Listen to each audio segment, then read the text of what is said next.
You're listening to the Mythcreant podcast with your hosts, Oren Ashkenazi, Chris Winkle, and Bunny.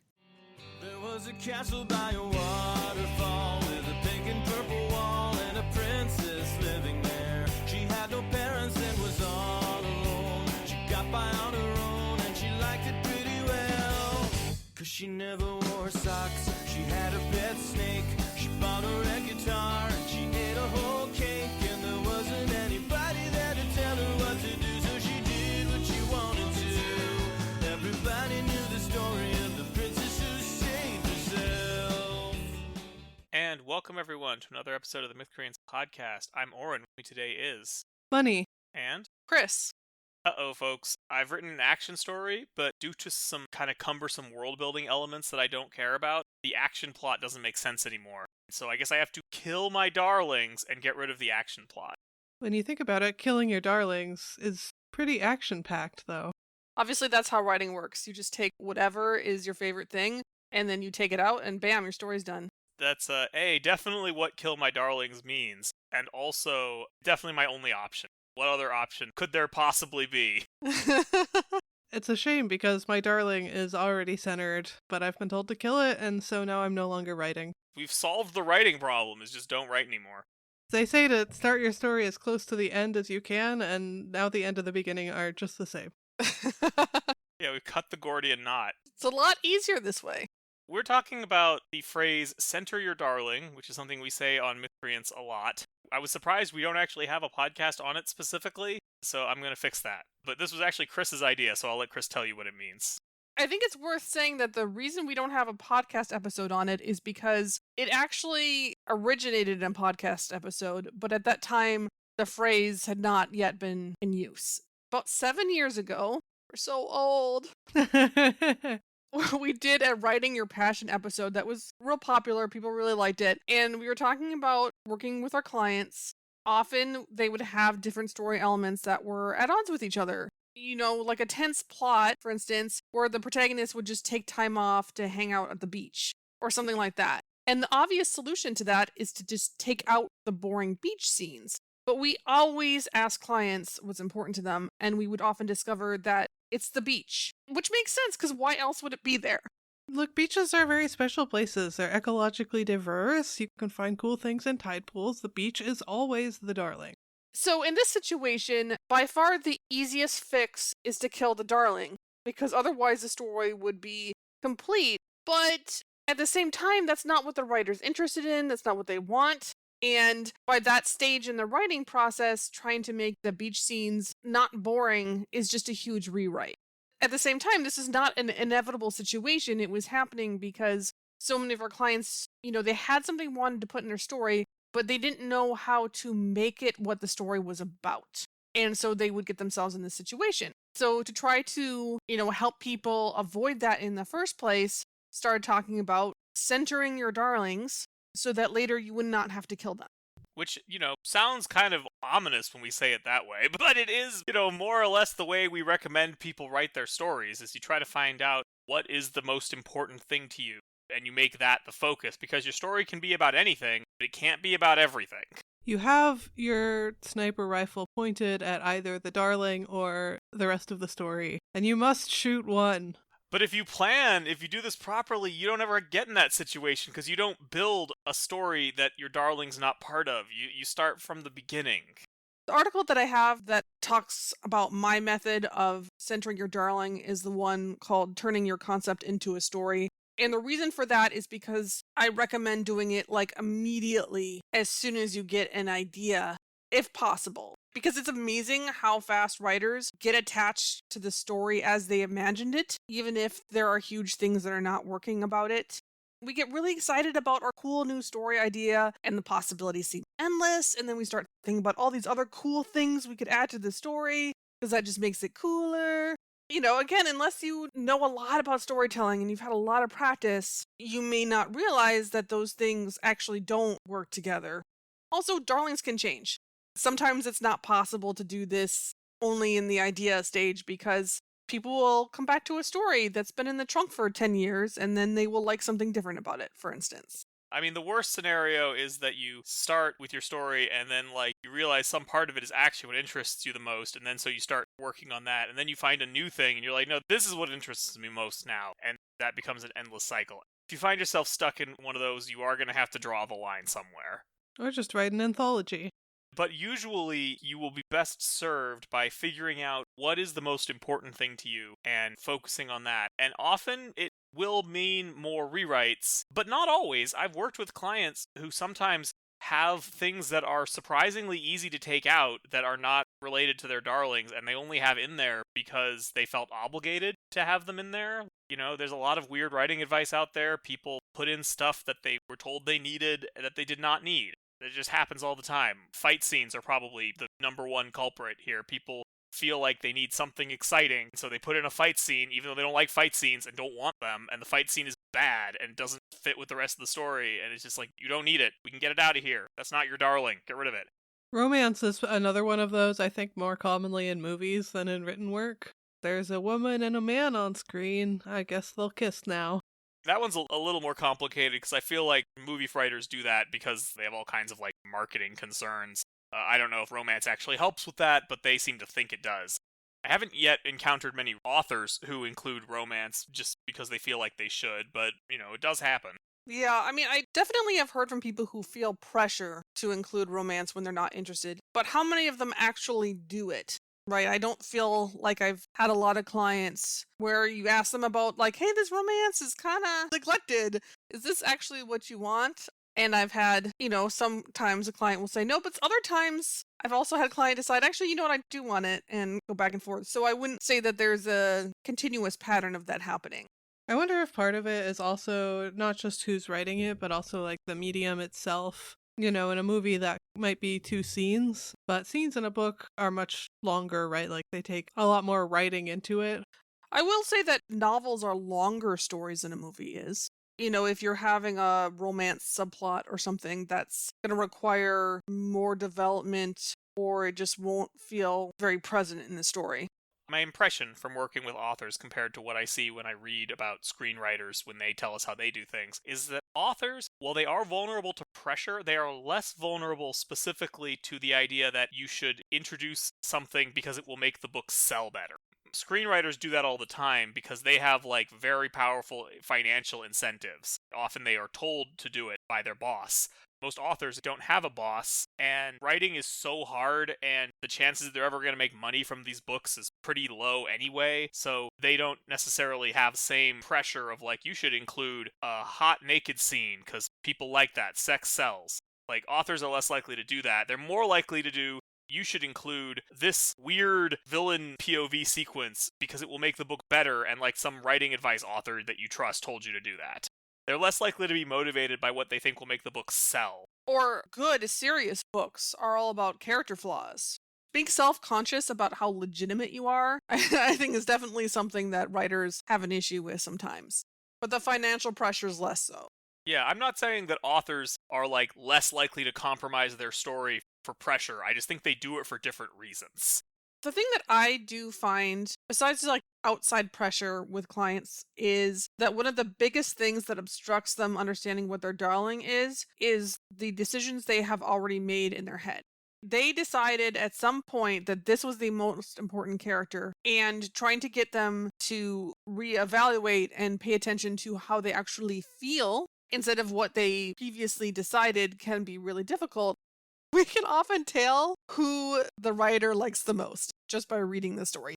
Granted, if what they like changed, maybe when they wrote it, they really liked that character and we see that on the page and it's different now, that can happen. But there's many cases where I can just tell by looking at the manuscript where their energy is going, but trying to get them to veer away from their like preconceived notion of what was supposed to be important in their story towards what will actually be exciting for them can be a little difficult sometimes. Part of that's definitely sunk cost. If they're like coming to you with a brainstorming document, that's a lot different than if they've written, 8 chapters already. But I know I would be pretty resistant if I had written 8 chapters and someone was like, this is about the wrong thing. And I'm like, damn it, you're right. Well, I mean, in that case, when it's a lot more work, it's always up to the client how much work they want to take on. And sometimes we might give them a direction that is technically a lot of work, but if they like the darling enough, they're excited about the direction enough that they don't mind. And again, it varies from person to person, but we can certainly talk to them and ask them how much work they're up for. Sometimes they would prefer just to cut the darling and call it done. Depends on where they're at. So the question, of course, becomes, how do you identify your darling?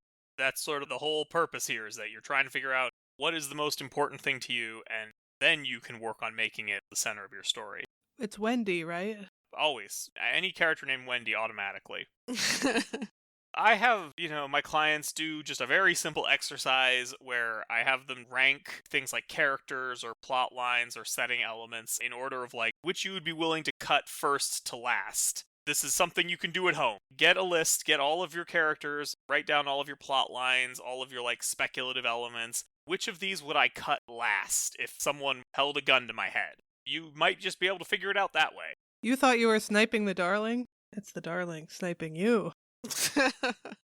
And this isn't perfect, right? I've had a few people who, when they've ranked this, the ranking is not what I would have expected from reading the manuscript, because again, we kind of make our guesses based on where did they put the most detail, the most emphasis, the most passion. I don't want to just come back and tell them, no, your darlings are wrong, or are you sure it's not this one? I did have one client. His passion was so obvious that I finally just asked him point blank, why didn't you make this other character your main character? Because he was not very familiar with writing speculative fiction, and so the idea of making a non-human was something that he had automatically discounted. And so there was something blocking him there. That was a time when the discrepancy was so large and noticeable that I finally just felt it necessary to ask him point blank. Otherwise, in many cases, we might just, take their word for it. I've occasionally had to use subtle questions to try to be you listed the characters in this order. That's roughly equivalent to how much screen time they get, but I'm looking for which of them is the most important to you. Sometimes the client will have one really interesting or really noticeable world building element that has lots of details, and they won't mention it high on their list. So I'll ask them hey, so you put a lot of detail into this, but you didn't list it super high as a priority. What was the process there? And then we can often discover that they're actually that is really important to me. I don't want to get rid of that. Again, the ways that we can tell often something is really detailed, it's very well developed, and that shows that they've thought about it a lot. Anything that is particularly unique is a sign, if a lot of things about their world feel fairly typical for their subgenre, but then there's this one thing that's very different. That's definitely a sign that that's something that they're interested in. Something, as I mentioned earlier, that has an outsized presence in the story compared to the roles it plays. That's a sign that the writer just wants to include it. Unfortunately, that also means there's a conflict there. A character that has candy, of course, can be a sign. Although I've had other situations where a character had lots of candy, and I thought that the writer really liked them, but it turned out there was something else going on, in which case they were wanting to get the readers to like that character to kill them later, or something like that. That can also happen. Those are the general signs we look for, and you could, if you need to, if you have a reader, ask them what they think fits that picture. Worth clarifying that a darling could be any number of things. It might be a character, but it could also be a location or an element of their world building. Branderson Sanderson loves him some magic systems. Those are definitely his darlings. It's not necessarily any one thing, it's just an element of the story that you're super invested in. Or a theme or aesthetic or a message, absolutely anything. Yeah, or activities. Are your tea parties being pushed out because there are these fight scenes you don't care about? That's a pretty good sign that you're interested in tea parties. Yeah, it would have felt pretty dissonant if the Tea Dragon Society had also featured Fast and the Furious action scenes. You occasionally will encounter competing darlings. You want a cool action story, but you also want the message of the story to be that violence never solves anything. Rude of you to talk about Wings of Fire this way. Look, it's not just Wings of Fire, alright? There's so many... I'm sure it's absolutely not just Wings of Fire that does that particular combination. That one is definitely a thing that I've seen before. In situations like that, yeah, probably can't have both. To be clear, I've seen some authors recommend combining darlings. It's if you have two things you're excited about in one story, that's even better. Sometimes it is, I won't say it can't work. If those darlings do truly get along, it can be great.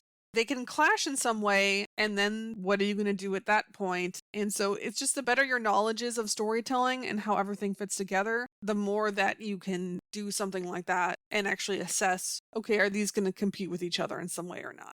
It's certainly safer to have like, no, this is my darling for this story, my only darling in this story. This is the thing I'm going to care about. Everything else is going to be built around that one thing. There are some darlings that are going to be more difficult than others. My darling is that I want my character to have a peaceful life with no problems. What if they had a couple problems, you know?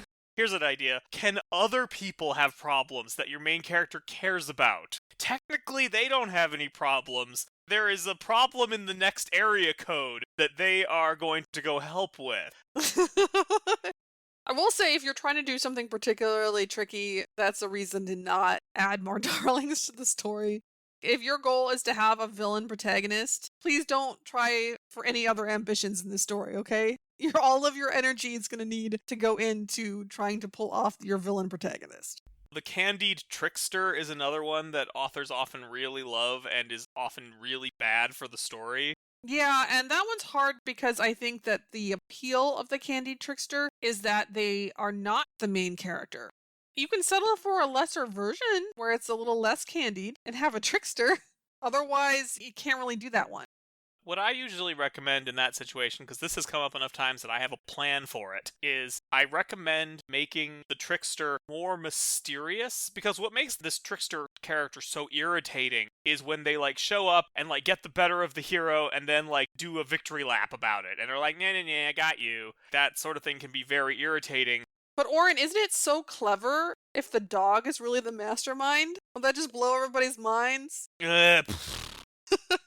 So I recommend they can make this more mysterious so that it feels like the reader is being taunted, or make them more directly antagonistic so that there is more of an understanding that, yeah, okay, we're having to eat it now, but we're gonna get that guy. And then you get that guy. I have now recognized more situations in which the villain actually has too much candy, which is harder to pull off because villains are supposed to be more impressive than your protagonist to provide threat. But I have seen it. If you see the protagonist suddenly become kind of incompetent and not know what to say, just so that the villain can get in that last word while the protagonist just sits there and stares, that's how you know the villain has too much candy. And so my question in that situation is, again, whether the writer is really ready to have that character they be beat, really beaten, and not just you thought you got me, but never mind, you didn't, and then right off into the sunset or something. So I've got a case study.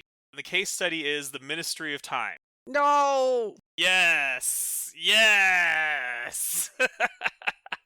As I was telling you before the podcast, this is one of few books that have drilled their way through my skull. That's good, right? That's the book's goal, is to make you not stop thinking about it. The same way you won't stop thinking about a car wreck you were in. Okay, so first, spoilers for this novel, The Ministry of Time. And I'm not going to get into everything that's wrong with it. Suffice to say, I did not enjoy it. But the main thing that is very noticeable is that it really feels like there are a bunch of things in there that the author does not particularly care about. In particular, the spy stuff and the bad guys from the future. I don't think the author really cares about them. They're barely in it. They're barely in it, and their presence is really vestigial. When they do show up, they don't stick around much, and the scenes they're in are really clipped. I think it's worth telling people just what the premise of this book is. The main character works for ministry that has time travel. The Ministry of Time. Her job is to be what's called a bridge, which basically means somebody was pulled from the past and she's his roommate. Her job is to just help him adjust and give him information, and doesn't have a very big role that's in a good position to save the day if action happens. The first-person narrator will lecture herself about the choices she should have made differently, but none of it matters because she doesn't have any choices to make. She'll do something stupid or innocuous, and then she'll be like, you have to understand, I was stupid for doing that, I'm so sorry, and then transition to next scene. And it's so jarring. She has no agency, which means her bad decisions don't make a difference either. There is nothing she could have done in this entire story with the information she had available that would have changed the outcome. But what if she told him about Pearl Harbor instead of the Holocaust? Was it Pearl Harbor? I forget. It was 9/11, which is a whole thing. But yes, if she had, like, Rube Goldberg future sensing powers, that could have changed things. You know, if she could do that, we would be having a different conversation. If this was a client story, I would, of course, ask. And I can't ask the author. I'm not going to go to them and be like, hey, I didn't like your book. What were you trying to do with it? Justify your book to me.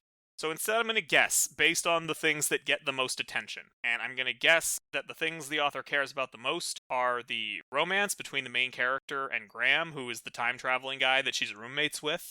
I don't think she cares about the romance. I don't believe it. I don't believe it. It's bad, but I think she does. I'm not saying it's a good romance, Chris. I'm just saying I think she cares about it. There is so little energy put into this romance. Well, this is my case study, so we're going to have to assume this for now.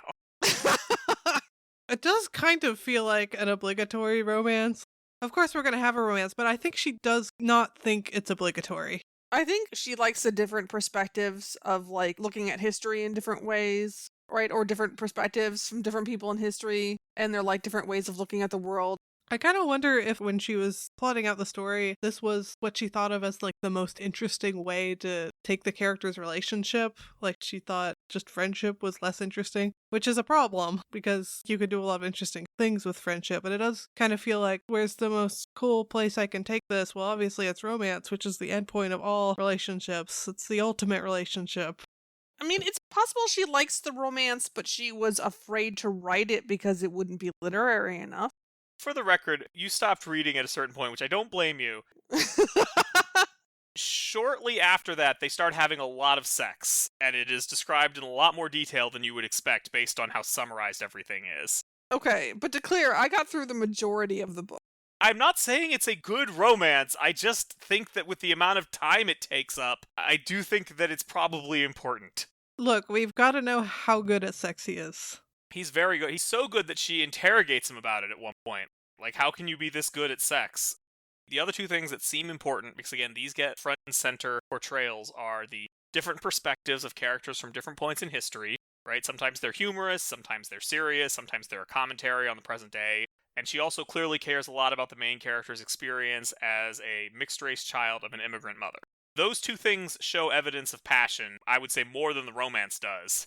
She cares about that last one so much that she apparently didn't name her character because of it. I don't know why she didn't name her character. The main character doesn't get a name, and I'm not interested in looking into why. What I would wonder is, assuming these are, like, the darlings, because again, if I actually asked her, we might get a different answer. But if we assume that's what these are, can we make these work together? I think we can. I think what we would want is we would want to ditch all the spy stuff. We just cannot express how little that ends up mattering and how ancillary that all is. Most of the book is her hanging out with Graham in their, like, little bungalow. And she talks on the phone to the spy place sometimes. Like, that's about it. What we would actually want is we would want to keep this concept of these characters getting rescued from periods in time. The main character, where I would recommend having her be kind of in charge of, like, helping a group of them settle in instead of just one person. That way we could have more reason for her to talk to the others, because it's kind of weird how we have to, like, make a special trip anytime we want to talk to one of the other time travelers, and have her have to do things like make sure they get enough of a budget from the ministry to have the things they need, and keep them from being subjected to invasive experiments and things like that. And this gives us plenty of opportunity to highlight the connection and the similarities between the main character. I call her Bridget, because Bridge is her job. Between her experience of, growing up as a mixed-race child in a place where there's a lot of racism and the problems that these time-traveling characters are experiencing as also, not really belonging to any single place. Can I just say, though, it's the boringest thing, which the book does multiple times, to have a time-traveling character notice problems with the present world and be like, actually, you're as bad as us. Yeah, I mean, admittedly, I did bristle a bit at that. I know how terrible the time period you came from was, so, don't throw stones. Makes you think, don't it? Again, I'm trying not to base this on my personal tastes, right? I'm trying to figure out what the best way to make these things work together would be.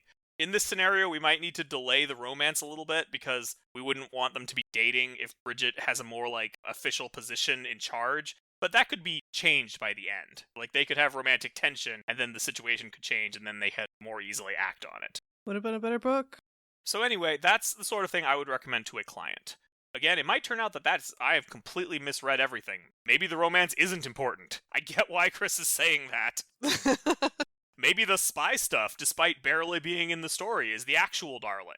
We'd have to make different recommendations based on that, but those are my guesses. Just looking at what is actually present in the story and how much attention it gets.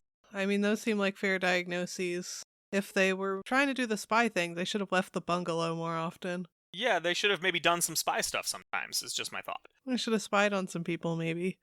Well, with that, I think we're going to go ahead and call this episode to a close. And I can continue stewing with Ministry sitting in my skull next to Epic the Musical and The Sleepless. If you enjoyed this episode, consider supporting us on Patreon. Go to patreon.com/Mythcreants. And before we go, I want to thank a couple of our existing patrons. First, there's Amon Jabber. He's an urban fantasy writer and a connoisseur of Marvel. Then there's Kathy Ferguson, who's a professor of political theory in Star Trek. We will talk to you next week. There was a dragon with a pointy tail. He was bigger than a whale, and his breath was terrible. He scared the princess when he came around. Tried to burn the castle down, but she caught him by his tail. Then she tied him to a tree so the dragon couldn't fly. She told him he was mean, and it made the dragon cry. When he finally apologized, she offered him some tea. He accepted it graciously. Now he visits every weekend with the princess who saved herself. This has been the Mythcreant podcast. Opening closing theme, The Princess Who Saved Herself by Jonathan Colton.